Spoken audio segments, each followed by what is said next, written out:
Let me take this opportunity to express my thanks, and I mean it, to the Slovak presidency and personally to Robert for continuing to deliver excellent work in the Justice and the Home Affairs Councils, as it was the case today, and to congratulate him to having steered these meetings in an excellent way, although I can tell you it was a marathon council. It started early this morning. We had more than 8 or 9 topics on our agenda, but the outcome is positive. I personally believe that at the end of this meeting we have made altogether a step forward on all our issues.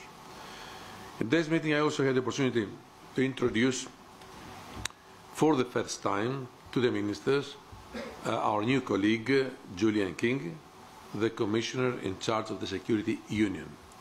He is with us to support and reinforce our work on improving security in Europe.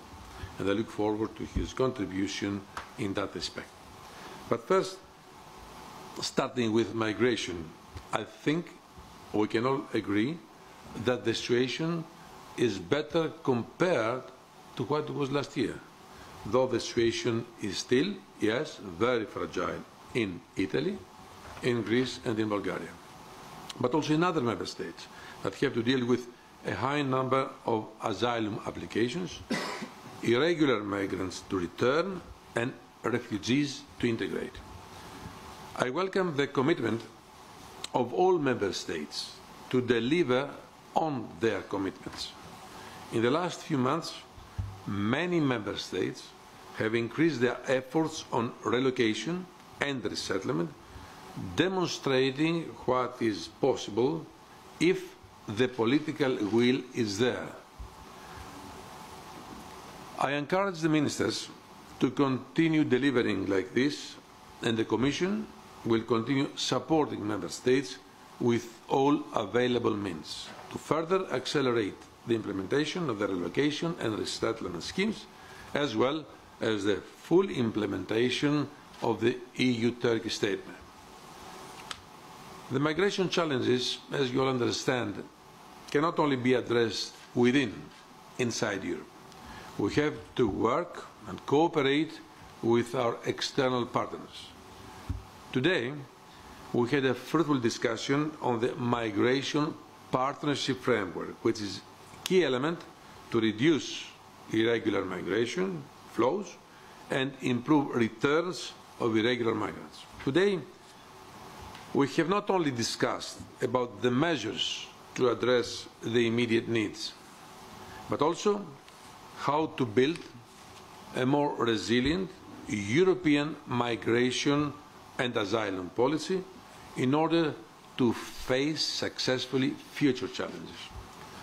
Progress has been reached on the reform of Eurodac and to create a new European Asylum Agency. And I hope we can reach an agreement by the end of this year.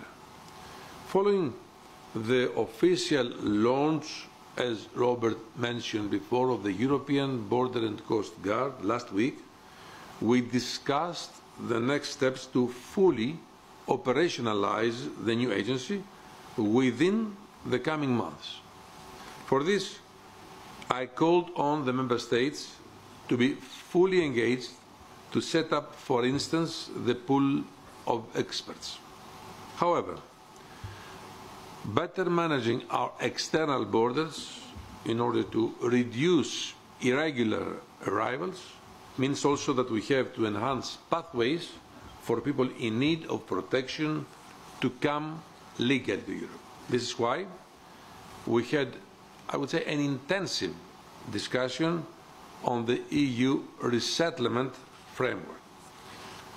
All these elements are interlinked and crucial building blocks of a sustainable and future-proof European migration and asylum policy. Finally, managing our external border better is also essential to improve our security. The key element here is exchange of information. We all agree that we have to know who is crossing our external borders. For that, we already have proposals on the table for systematic checks of EU citizens at our external borders and for an EU entry-exit system. These changes to our border management are urgent to improve our security.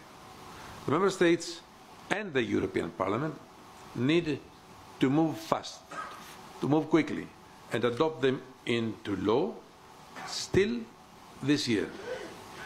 I have also informed the ministers that next month I will propose an EU travel information and authorization system, similar to the United States well-known in Europe, ESTA.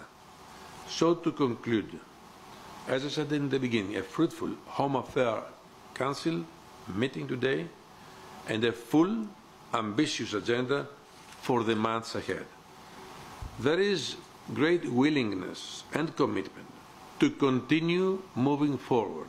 For me, this can only happen together in a spirit of solidarity and responsibility.